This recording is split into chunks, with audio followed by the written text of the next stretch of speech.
Let's talk about something that circulates constantly in expat forums, Facebook groups, and late night bar conversations in this country, which also rarely gets discussed with any actual clarity. Girlfriend experience, travel buddy, sugar baby. Three terms that get thrown around like everyone already knows what they mean. Some men arrive in the Philippines already curious about them, some stumble into one without realizing it had a name, and some are just trying to figure out what the landscape actually looks like before they make a decision either way. And the conversation around all three is almost always either too sanitized to be useful or too sensationalized to be accurate. So this video is the version that actually touches on it beyond surface level, like what these arrangements are, how they work, what the legal picture looks like, and the question that cuts through all of it. What actually separates any of this from a regular Filipino foreign relationship? Because that line is less obvious than most people assume, and understanding where it sits matters regardless of which side of it you're on.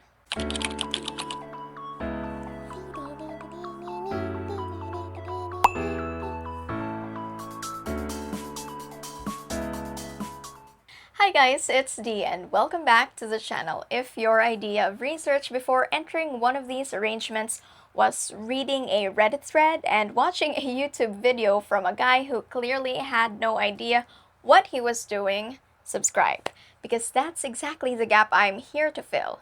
And you may also check out my Patreon if you want the deeper, off-the-record stuff that doesn't make it to YouTube, or if you just want to know me personally. And if you're a regular here, channel membership is also open. Today, we're unpacking the girlfriend experience, the travel buddy, and the sugar baby arrangement.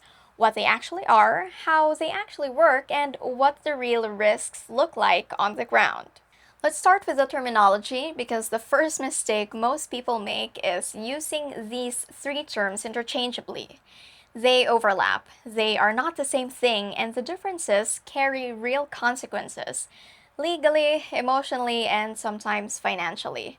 First is the GFE, or the girlfriend experience. I know most of you are familiar with this, and if you're not, don't worry, I'm here to help. GFE is a structured arrangement designed to simulate the emotional and physical texture of a romantic relationship, okay? The operative word is simulate, and you're getting the form of a relationship, the time, the affection, the attention, the intimacy, without the organic progression of one. There's no courting or whatever, it's an arrangement. The term originated in the sex work industry to distinguish between purely transactional encounters and something that felt more personal, and in the broader expat and dating world, it's evolved to describe any compensated arrangement that mimics partnership, whether or not physical intimacy is explicitly included.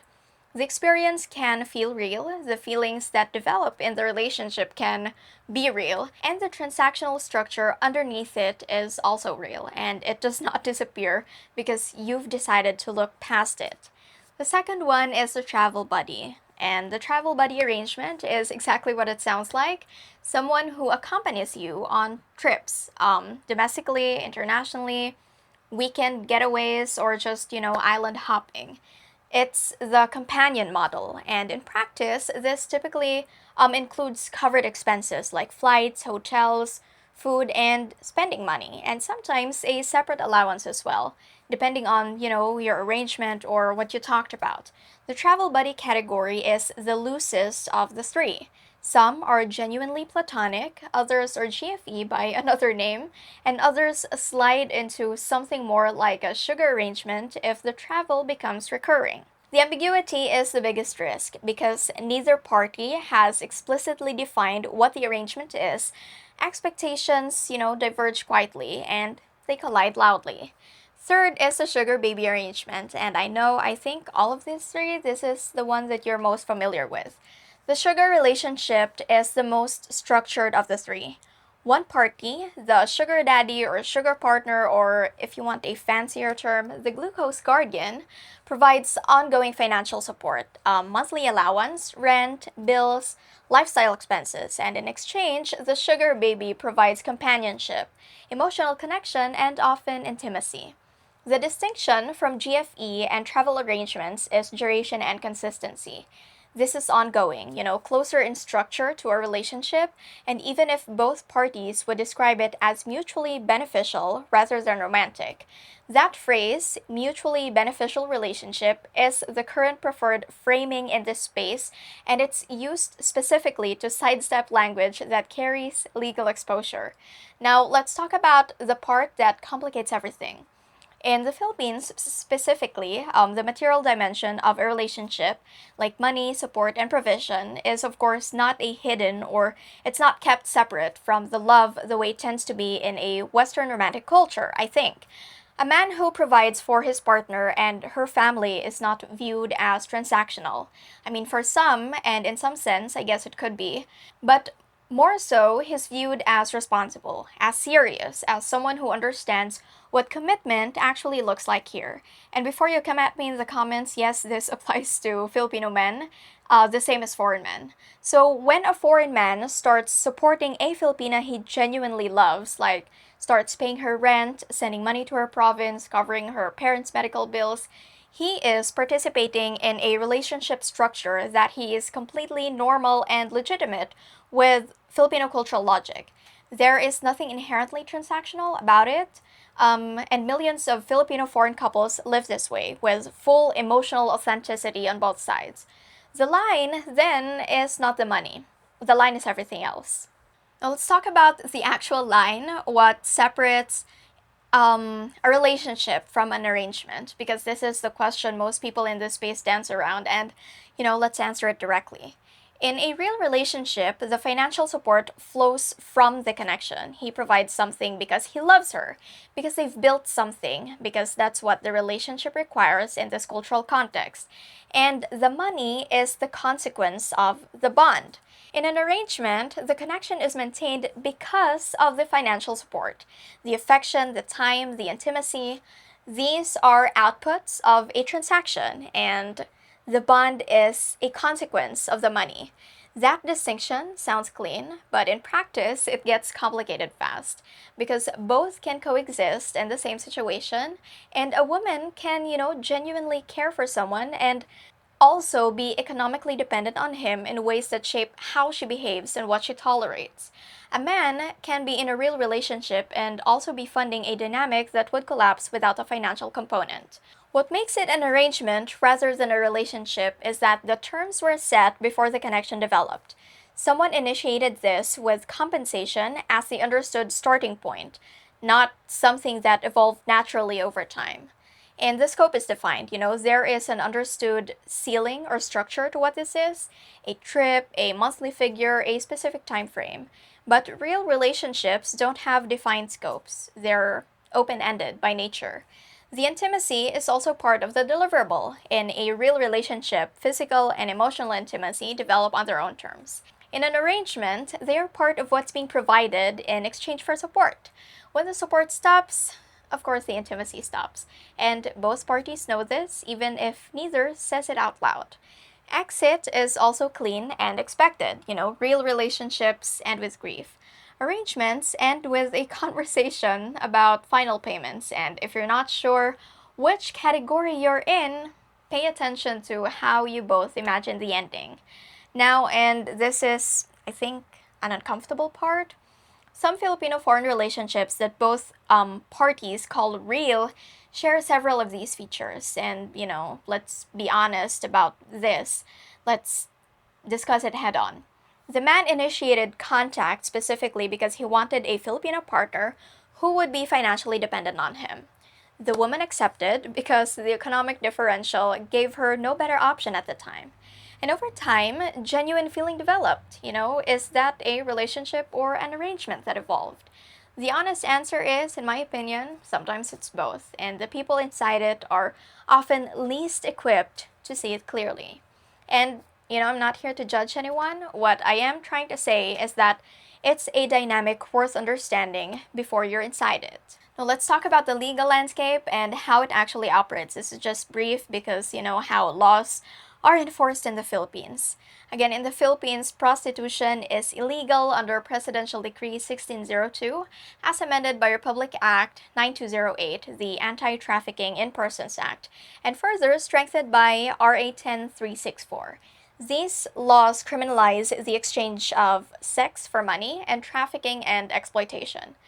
GFE, travel buddy, and sugar arrangements do not automatically constitute prostitution or trafficking under Philippine law, but the line is not as clean as people assume.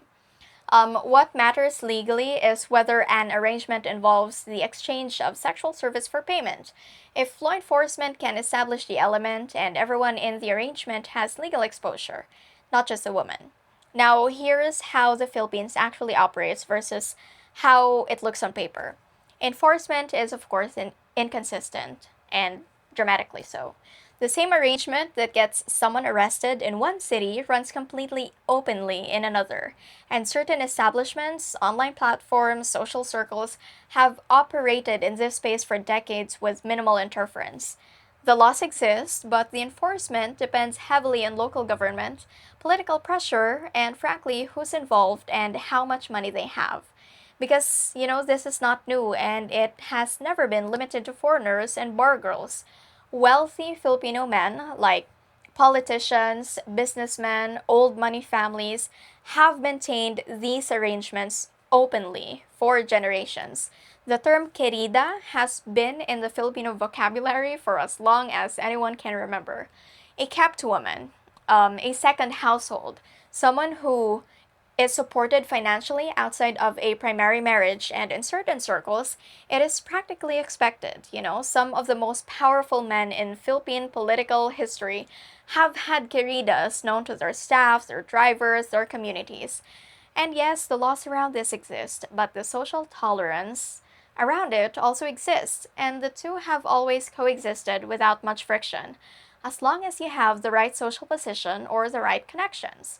What that means for you as a foreign man in the Philippines is that yes, the risk is real, but it is not uniformly applied. A well-connected Filipino with a sugar arrangement in a province where he knows the mayor faces essentially zero legal exposure, but a foreign man in the same arrangement in the wrong city at the wrong time with a traceable payment history faces a completely different situation. The law doesn't disappear because enforcement isn't consistent.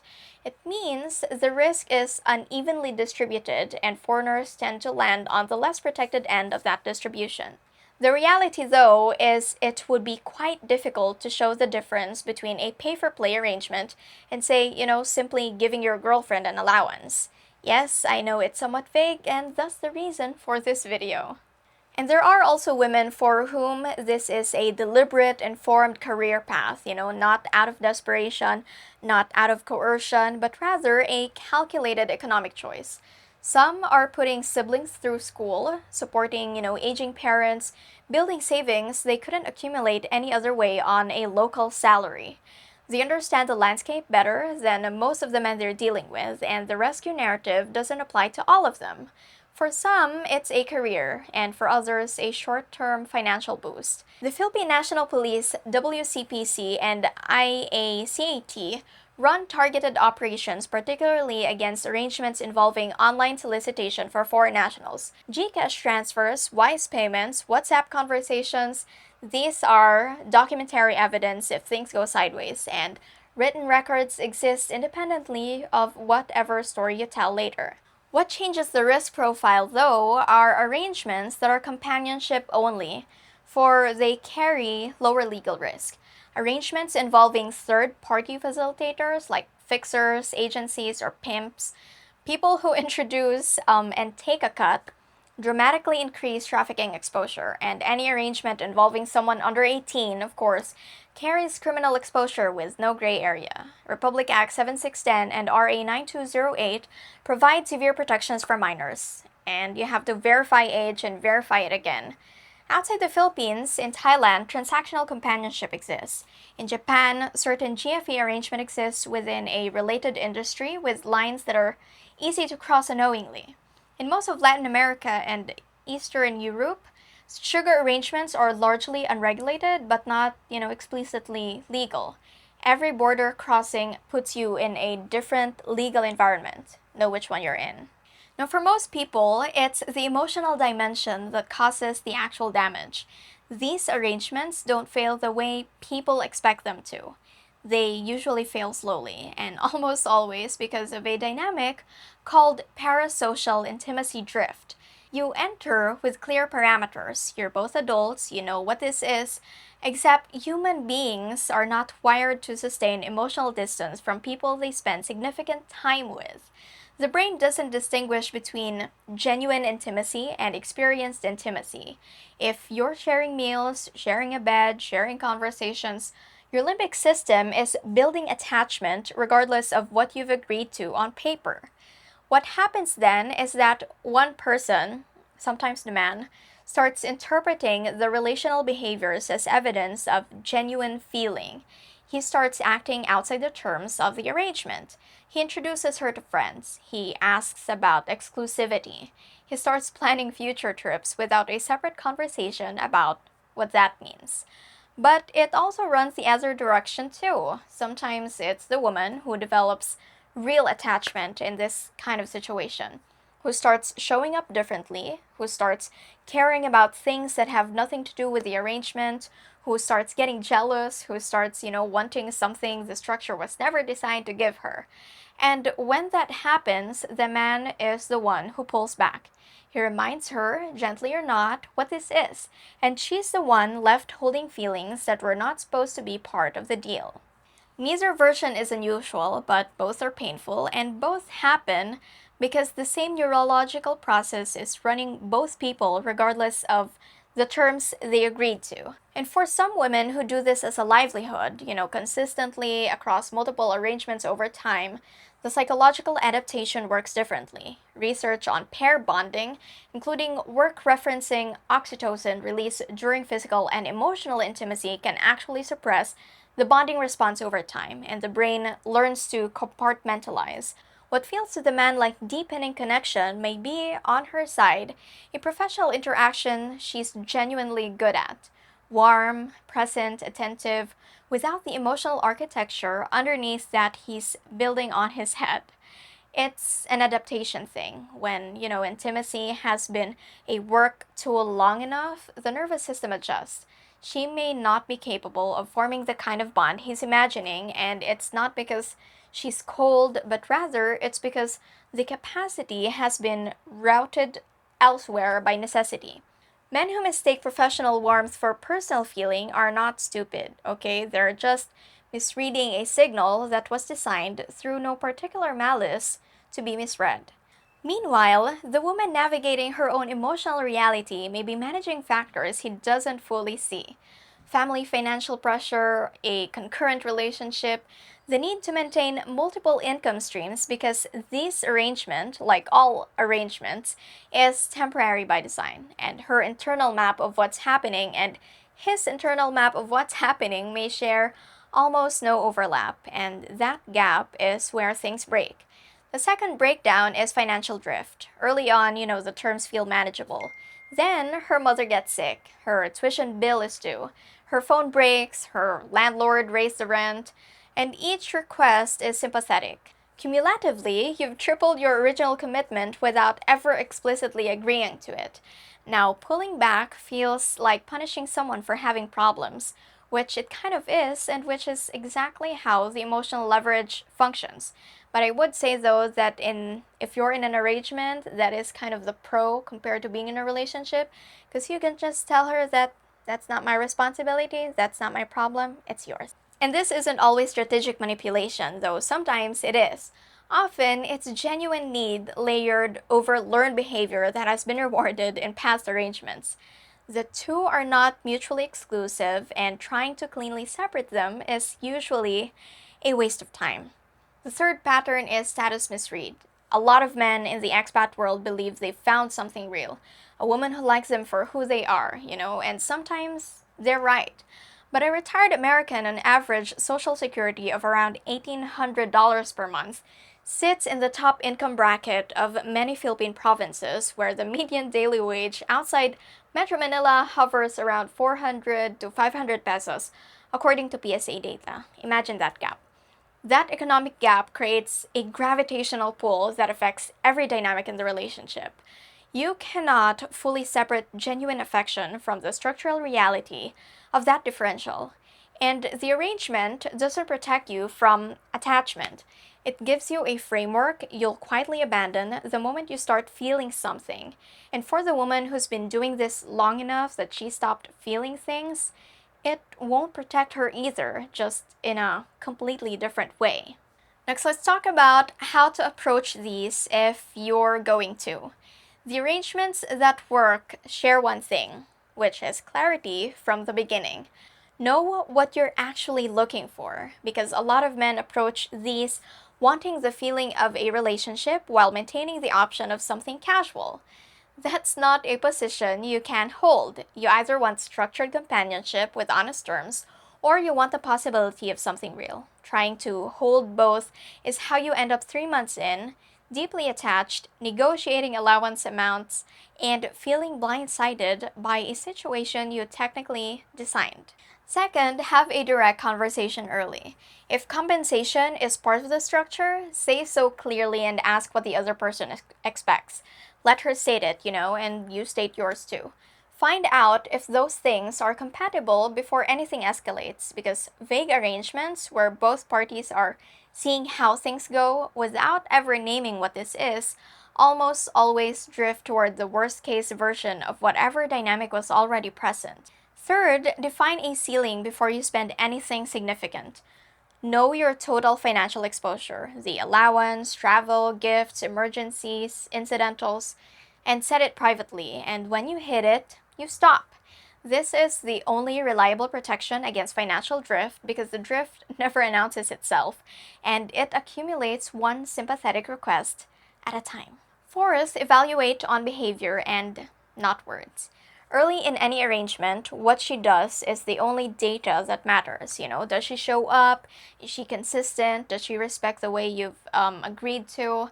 Um, Immediate financial requests before a first in person meeting, not after, okay, before, is a near universal scam pattern. No legitimate arrangement requires payment before you've spent real time together. And fifth, treat the exit as part of the plan from day one. Every arrangement ends, okay? If contemplating the end of this feels genuinely devastating before it's even started, that's already information you can use. It means you're looking for something real. And a structured arrangement is unlikely to get you there, and pursuing it anyway is just a more expensive way of being lonely. So let's bring it back to where we started, the question of what actually separates an arrangement from a relationship. The money doesn't answer that question. In Filipino foreign relationships, financial support is often a feature of genuine partnership and not an evidence against it. What answers the question is everything underneath the money. How it started, what would happen if it stopped, whether the connection exists independent of the transaction or because of it. A lot of men in this space never ask those questions. They are too busy enjoying the experience or too afraid of what an honest answer would tell them. The ones who ask them early, before they're emotionally committed and financially exposed, are the ones who tend to come out of this with some clarity about what they actually found. These arrangements exist because they meet real needs on both sides.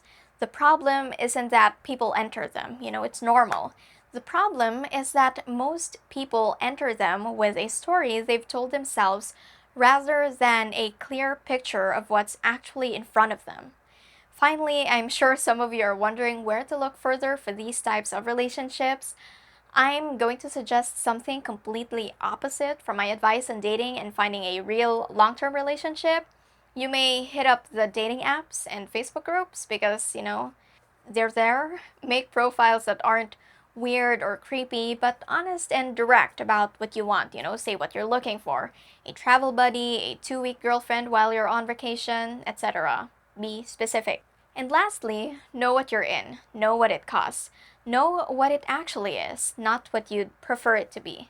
Thank you so much for watching. Don't forget to subscribe. I hope you learned something from this video. This has been Dee, and I'll see you on the next video. Bye! Facebook groups and Facebook. The ambiguity is being provided.